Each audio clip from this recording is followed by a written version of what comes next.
Hi students, in the last class we were doing distribution channels and decisions. We'll resume from where we stopped. Moving to our slide.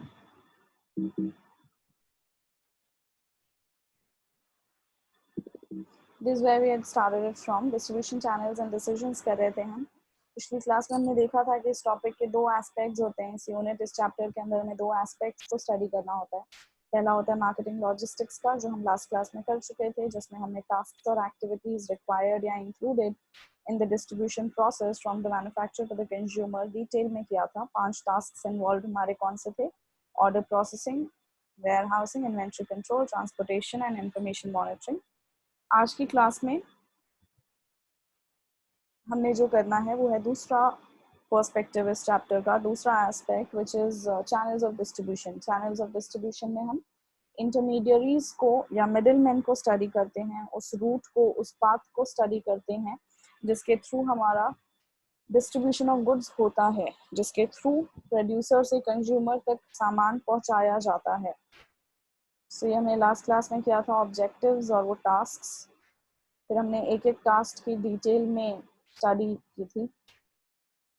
And this is where we were supposed to be starting today. So distribution channel होता क्या है? It includes set of firms and people जो कि transfer of title of a product from the producer to the ultimate consumer को करने में involved होते हैं.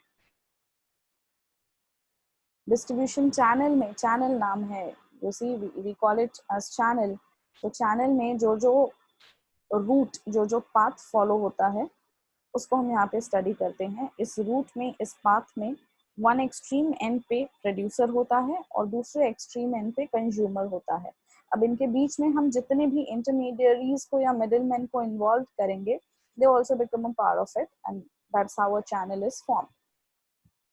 सो चैनल कितना लंबा या कितना छोटा हो सकता है ये डिपेंड करता है on the basis of the number of middle man और intermediaries that a producer chooses to involve.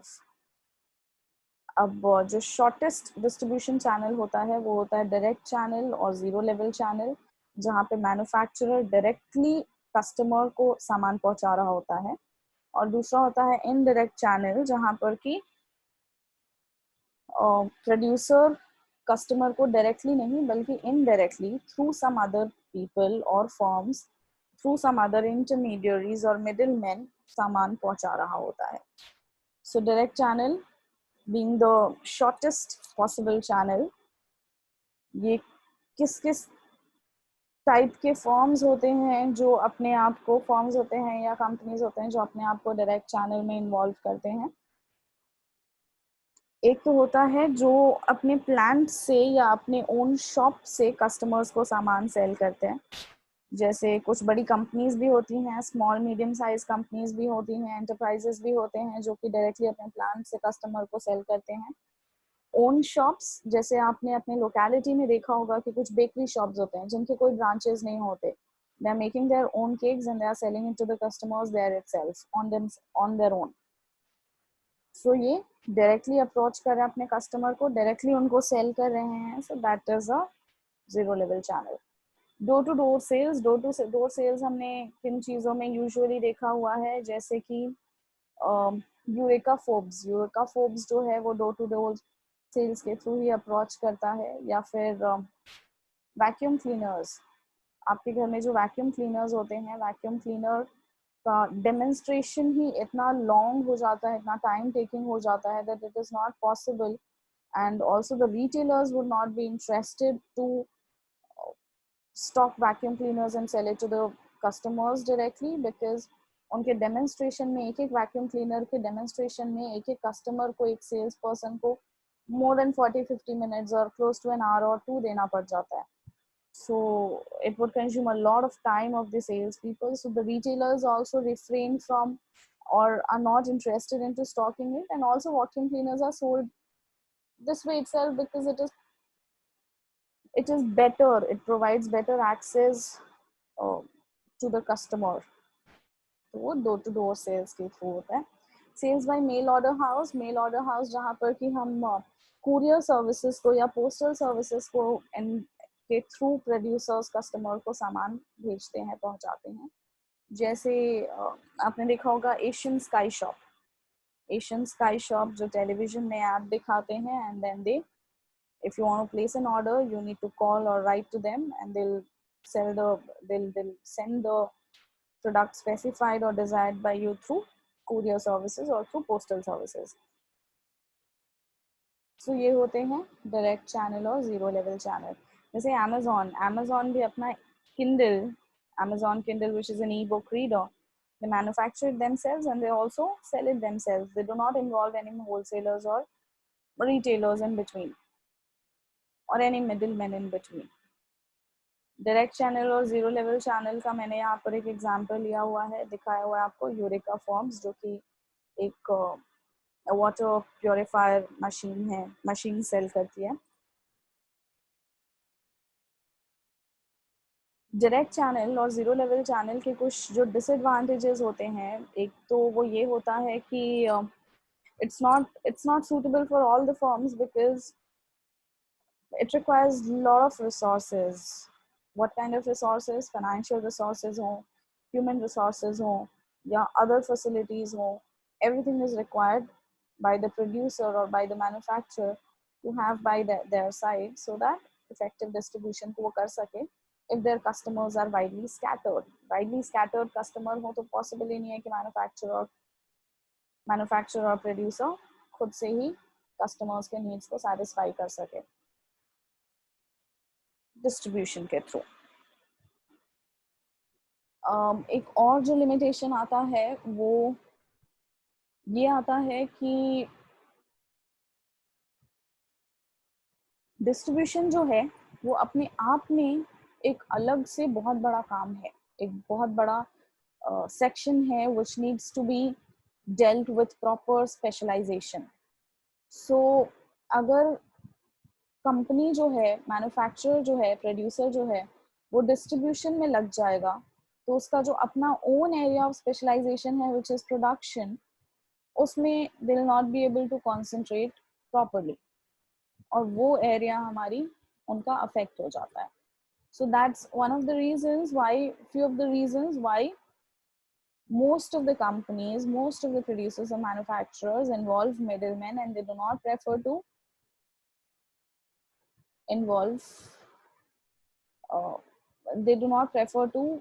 do distribution on their own. अब ये एक एडवर्टाइजमेंट है। Hello, I am the internet. तो मैंने ये बता, तो पंजाबी गाने कोची स्मार्ट टीवी चंगा बजता है। Loading. Jenga. चंगा नहीं ओए, चंगा। Jenga. ओए चंगा। Oi, Jenga. ओए चंगा। Jenga. चंगा चंगा चंगा चंगा। Jenga. यार चंगा smart TV. Did you mean Jenga? Internet हमेशा आपको समझ नहीं सकता, इसलिए आपके सवालों का जवाब दे नहीं सकता, पर हम दे सकते हैं। Hello, sir. ओ यार चंगा स्मार्ट टीवी मिल सकता है? Jenga Smart TV. Hello. और आज ही नहीं, पिछले 50 सालों से देते आ रहे हैं आपके सभी सवालों का जवाब। विजय sales. Okay, so what do we see in this advertisement? We see that एक एक्सपर्ट एडवाइस की या एक प्रॉपर डेडिकेटेड सेल्स पर्सन की जरूरत पड़ती है कस्टमर को while making a purchase, because a lot of questions needs to be answered before the customer decides on the product to be purchased by him or her. हम छोटी से छोटी चीजें जब लेने जाते हैं ना, फॉर इंस्टेंस बिस्किट्स, तो हम उसमें भी we ponder a lot and sometimes we seek the retailer's advice कि भैया आप बताइए कौन सा वाला ब्रांड का अच्छा है। We also happen to reassure it from them कि ये ठीक तो होगा ना, have you tasted it yourself, खराब तो नहीं निकलेगा। So that's how much we depend on the salesperson or on the retailers. तो यहाँ पर जो हमने एक एडवर्टाइजमेंट देखा, इसमें हम क्या देख रहे हैं, that there's a retail shop, Vijay Sales, which stores a lot of electronic goods from a lot of other manufacturers and producers, or how they have a dedicated team which looks after the customer satisfaction. सो इसलिए indirect channel, यहाँ से indirect channel का importance जो है वो आता है कि जब हम मिडिल मैन को इन्वॉल्व करते हैं तो हम उनके एक्सपर्टीज का फायदा उठा पाते हैं। सो मिडिल मैन को इन्वॉल्व करने के बाद हमारा जो चैनल ऑफ डिस्ट्रीब्यूशन होता है, जो वो किस टाइप का होता है, 3 टाइप का हो सकता है। 1 लेवल चैनल जहाँ मैन्युफैक्चरर और कंज्यूमर के बीच में सिर्फ 1 इंटरमीडियरी एग्जिस्ट करे, which is a retailer. 2 level channel जहाँ मैन्युफैक्चरर और कस्टमर के बीच में होलसेलर, और होलसेलर से रिटेलर तक सामान जा रहा है, and then retailer is finally selling it to the customer. 3 level channel जहाँ मैन्युफैक्चरर और कस्टमर के बीच में एजेंट, होलसेलर एंड रिटेलर तीनों आ रहा है। This is the longest distribution channel. अब ये 3 लेवल चैनल में जो एजेंट है, होलसेलर और रिटेलर को आप क्लास 12 से पढ़ते आ रहे होंगे, although will also be doing it in this chapter. आगे जाके डिटेल में पढ़ना है हमें होलसेलर और रिटेलर को, बट एजेंट टू समवॉट आपके लिए शायद नया होगा। सो एजेंट का क्या पर्पस होता है?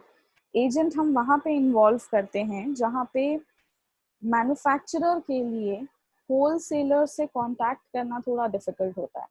तो the agent basically stocks up all the goods from the manufacturer, वो ले लेते हैं और स्टॉक कर लेते हैं, सारे गुड्स को खरीद लेते हैं, rather they also bear the risks, and then they give it to the wholesalers and wholesalers to the retailers and retailers से customer पे जाता है।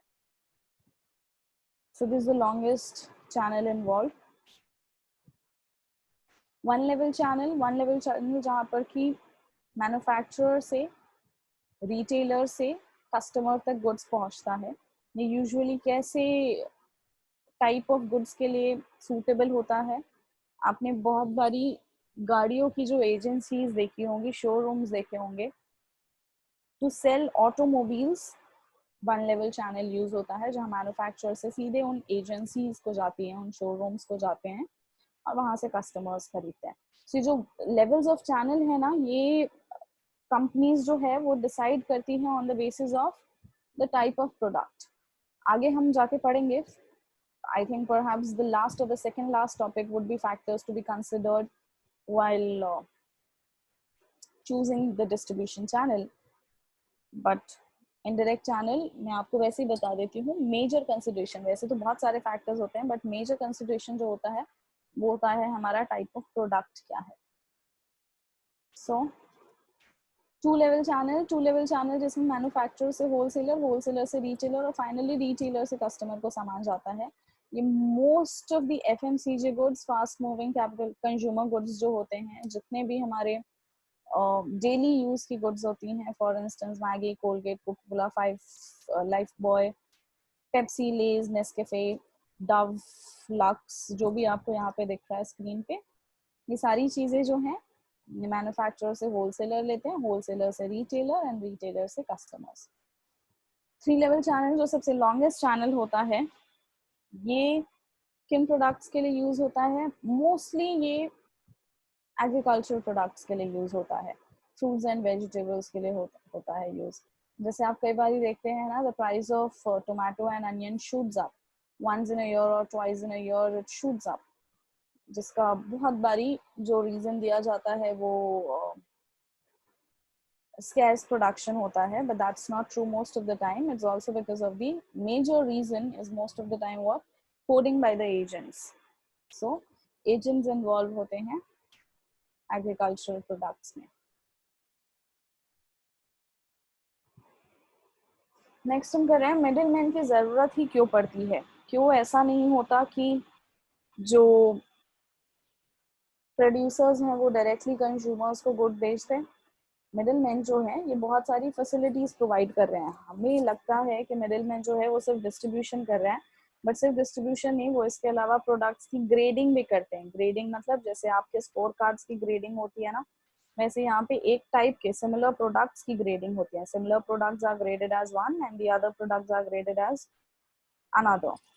सो ग्रेडिंग करते हैं, सॉर्टिंग करते हैं, अलग अलग स्पेसिफिकेशंस के बेसिस पर उनको छांटते हैं, सो असॉर्टमेंट करते हैं उसकी। सो मिडिल मैन जो है कई बारी पैकेजिंग भी करते हैं। सो मिडिल मैन जो है वो बहुत सारी एक्टिविटीज हैं जिसमें इन्वॉल्व होते हैं।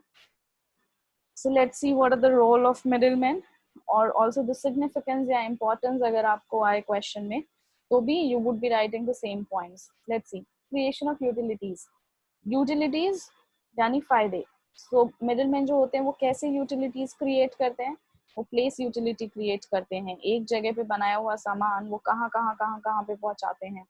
वो टाइम यूटिलिटीज क्रिएट करते हैं. वो सामान जो एक्सपायर ना हो जाए उससे पहले वो घर घर तक पहुंचा देते हैं. So time utility, place utility,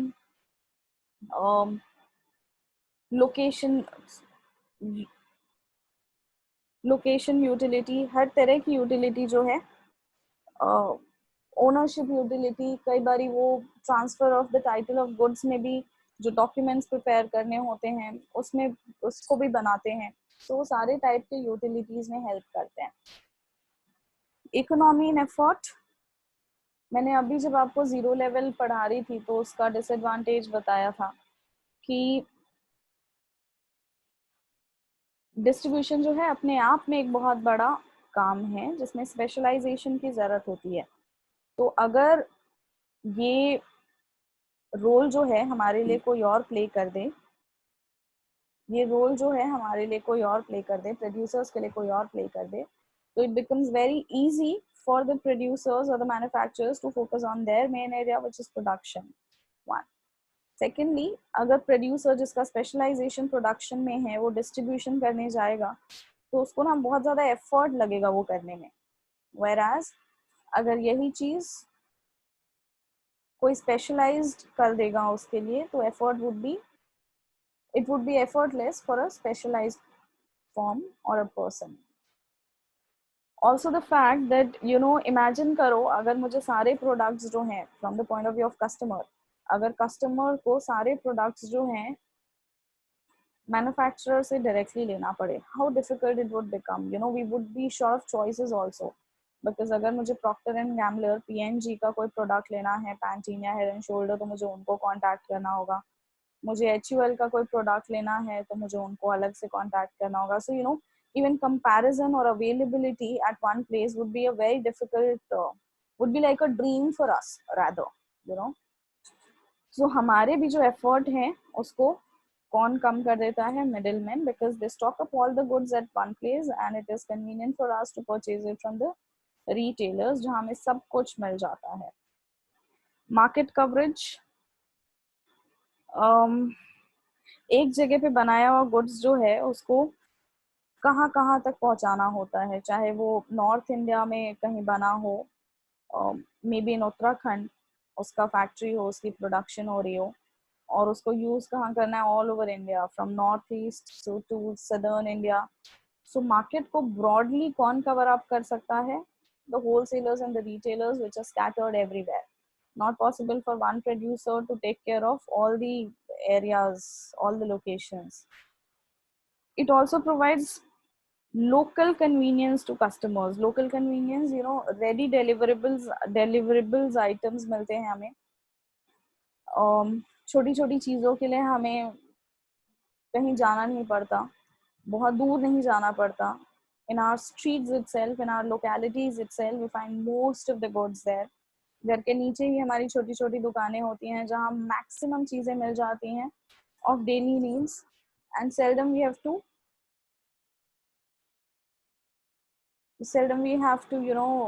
venture out to market or to places which are far away from our house. So ये जो हमें local convenience मिलती है ये भी हमें retailers की वजह से, middlemen की वजह से मिलती है. Provide field stocks.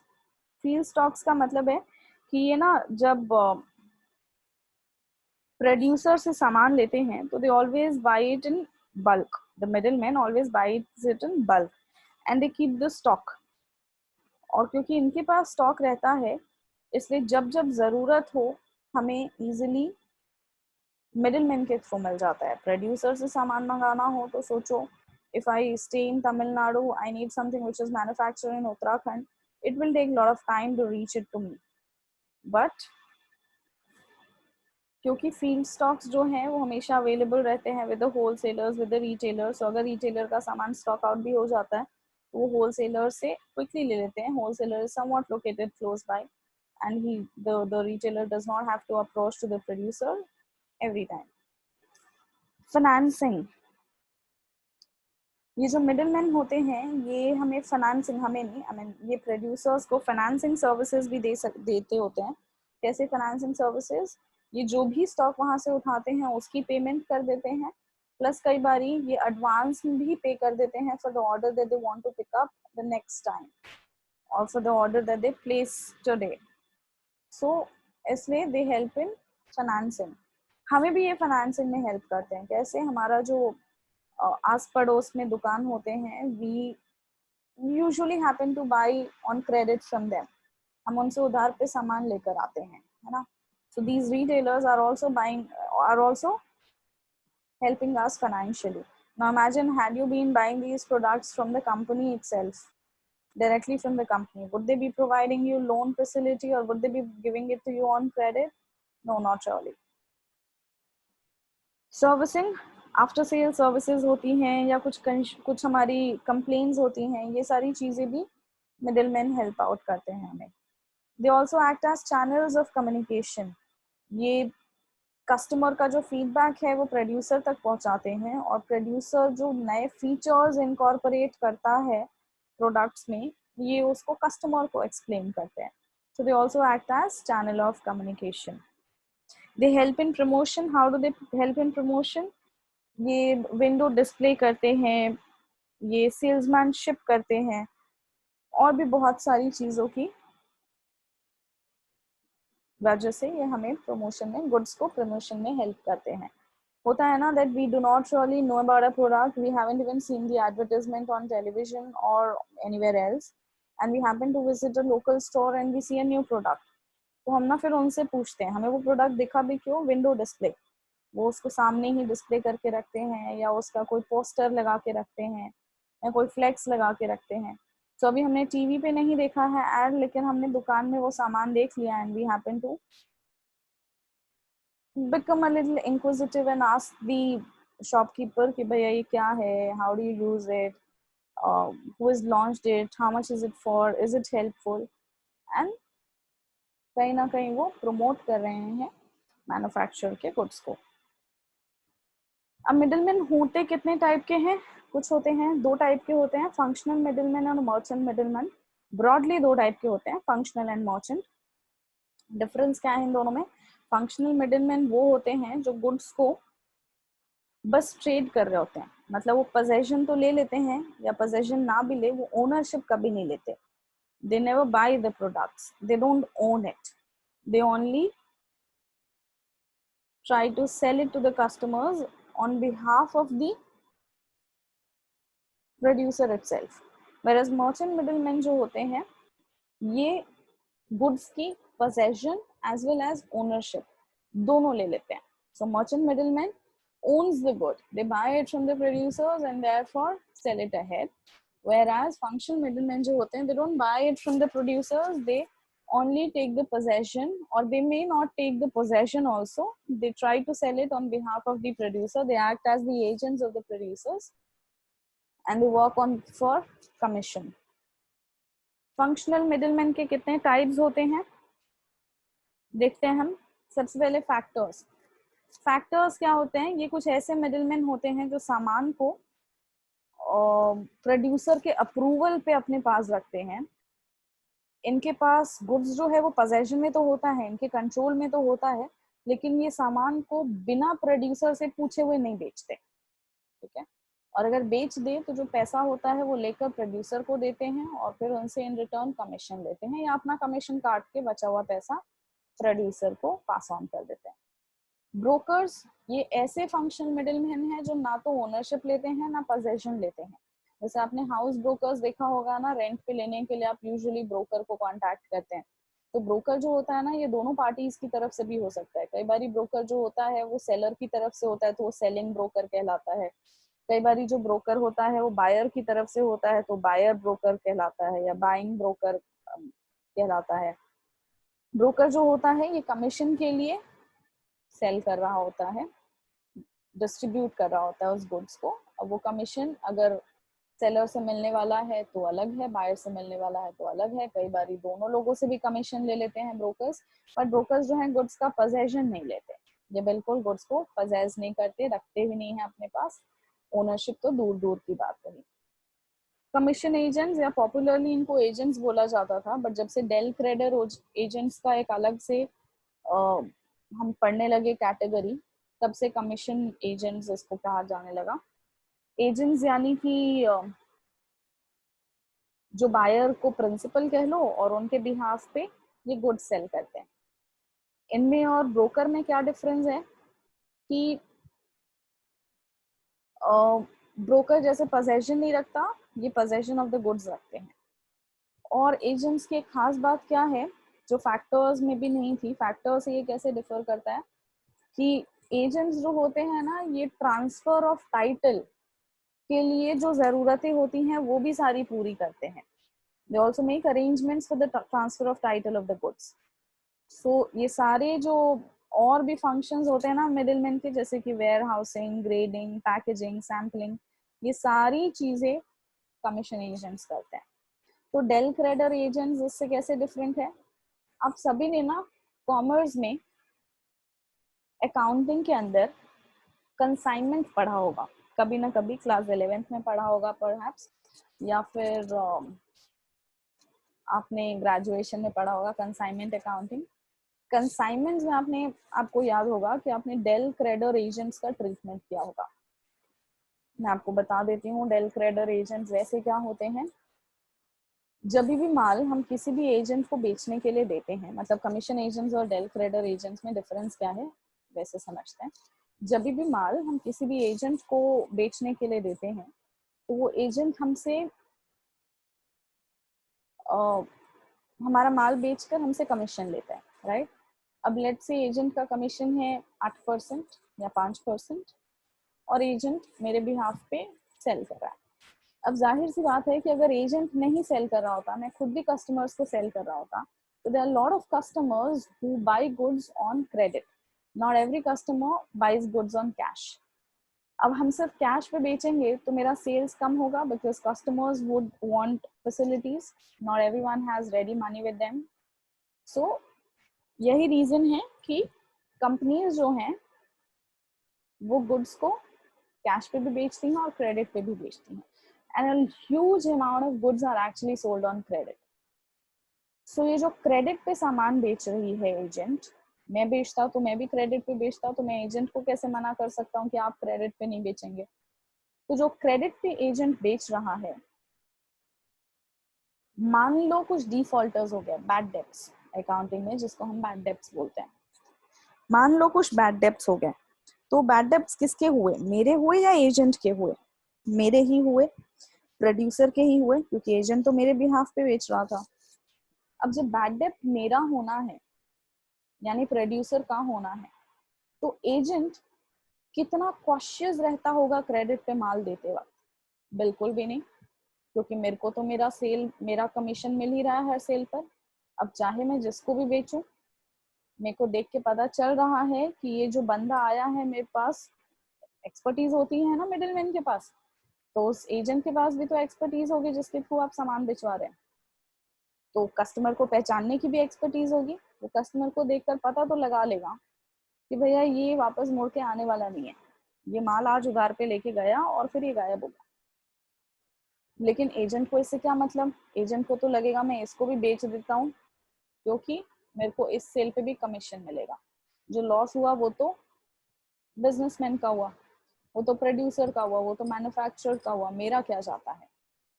So that's what commission agents do. But del credere agents क्या होते हैं? डेल क्रेडर एजेंट्स वो होते हैं, अगर नॉर्मल एजेंट्स को 8% का कमीशन मिल रहा है तो हम डेल क्रेडर एजेंट्स को 12% या 15% का कमीशन देते हैं। डेल क्रेडर एजेंट्स वो होते हैं जो कि बैड डेब्ट्स की रिस्पॉन्सिबिलिटीज खुद लेते हैं। कोई अगर बैड डेब्ट्स होता है तो वो उनका लॉस है, डेल क्रेडर एजेंट्स का लॉस है। हर सेल का पैसा चाहे कैश पे हो या क्रेडिट पे हो, प्रोड्यूसर तक तो पहुंच ही जाएगा। हर सेल का पैसा चाहे कैश का हो या क्रेडिट का हो, agent, del credere agent producer को पैसे दे ही देगा और दोनों के ऊपर कमीशन ले लेगा। अब बैड डेप्ट अगर होता है, क्रेडिट सेल का पैसा वो तो प्रोड्यूसर को दे चुका, तो अब उसको कहाँ से मिलेगा? उसको मिलना है उस कस्टमर से। कल को अगर वो कस्टमर गायब हो जाता है, बैड डेटर हो जाता है, तो ये लॉस किसका हुआ? डेल क्रेडर एजेंट का हुआ। अब क्योंकि ये एक रिस्क अज्यूम कर रहे हैं आपके लिए, वो रिस्क किस चीज की है? वो रिस्क है बैड डेट्स की, इसलिए they always take higher commission. अब इसमें प्रोड्यूसर और मैन्युफैक्चरर का क्या फायदा है? मेरे को उसको हायर कमीशन देना पड़ रहा है तो मेरे लिए तो घाटा है? नहीं, आपके लिए ये फायदा है कि आपका सेल भी हो रहा है, वो ईमानदारी से सेल भी करेगा क्योंकि उसको हर सेल पे कमीशन मिलना है। और भले ही आप थोड़ा पैसा ज्यादा दे रहे हैं, बट आपका एक बहुत बड़ा risk which is that of bad debt, आप उससे छुटकारा भी पा रहे हैं। So that is what is del credere agents are. तो ये ऐसे मिडिलमैन होते हैं जो कि हायर रिस्क अज्यूम करते हैं। पोजेशन ऑफ गुड्स तो उनके पास होती है, ओनरशिप नहीं, भले ही ये पोजेशन ऑफ गुड्स रखते हैं और फिर ये उसको सेल करते हैं, और जो भी बैड डेब्ट्स होते हैं उसका लॉस ये खुद बेयर करते हैं। They charge higher commission than the normal agents.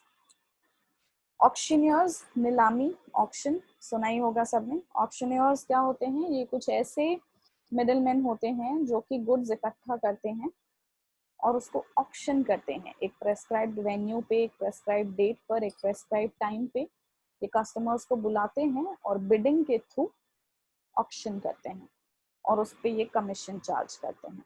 एक मिनिमम प्राइस जो है ना, वो हर गुड्स पे ये पहले ही सेट कर देते हैं कि इसकी जो बिडिंग होगी वो इतने से शुरू होगी। So minimum price for every product is already set by the auctioneers. CNF agents, CNF होते हैं carrying and forwarding agents. CNF का फुल फॉर्म होता है कैरिंग एंड फॉरवर्डिंग एजेंट्स। ये जो CNFs होते हैं ये भी पोजेशन रखते हैं गुड्स का। डिफरेंस क्या है? ऊपर हमने जितने टाइप के भी मिडिलमैन पढ़े हैं और CNF में, CNF जो होते हैं ना, these are kind of agents who are very close to the producers or the manufacturers. So आप यूं कह सकते हैं कि CNF एजेंट्स में ना आपको पता ही नहीं चलेगा कि ये एजेंट है, ये मालिक नहीं है। आपको लगेगा जैसे they are the owners, customers को लगेगा जैसे they are the owners, because they act as the branches, they act as an extended arm of the producers और the manufacturers. So carrying and forwarding agents वो होते हैं जो माल return भी नहीं करते हैं, भले माल उनका नहीं है, बस उन्होंने रखा हुआ है, पोजेशन है, ओनरशिप नहीं है, बट फिर भी उनको रिटर्न करने की भी जरूरत नहीं पड़ती, सामान उनके पास ही रहता है, बिके तो बिके, नहीं बिके तो आगे कैरी फॉरवर्ड हो जाता है और फिर वो नेक्स्ट फाइनेंशियल ईयर में या नेक्स्ट फाइनेंशियल क्वार्टर में उसको बेचते हैं। So they act as a branch of the manufacturers or producer, they act as an extended arm of the manufacturers or producer. Next हमारा है मर्चेंट मिडिलमैन। मर्चेंट मिडिलमैन दो ही तरह के होते हैं, wholesalers and retail traders. Wholesale traders और retail traders ये ऐसा टॉपिक है जो आपने क्लास 11th में भी बिजनेस स्टडीज में पढ़ा होगा। मोर और लेस हमें अभी भी वही पढ़ना है, थोड़ा बहुत उससे ज़्यादा एक्सटेंशंस पढ़ने हैं, but this properly in the syllabus, so will be doing it. Now this is a very long topic, students, so before we start it, let's have a fresh class because it wouldn't be right to stop it in between. आज फिर हम यहीं पे stop करेंगे, quickly आपको revise करा देती हूँ जहाँ से शुरू किया था। We started with distribution channel, यानी कि द पाथ और the route through which the product passes from the producer to the customer.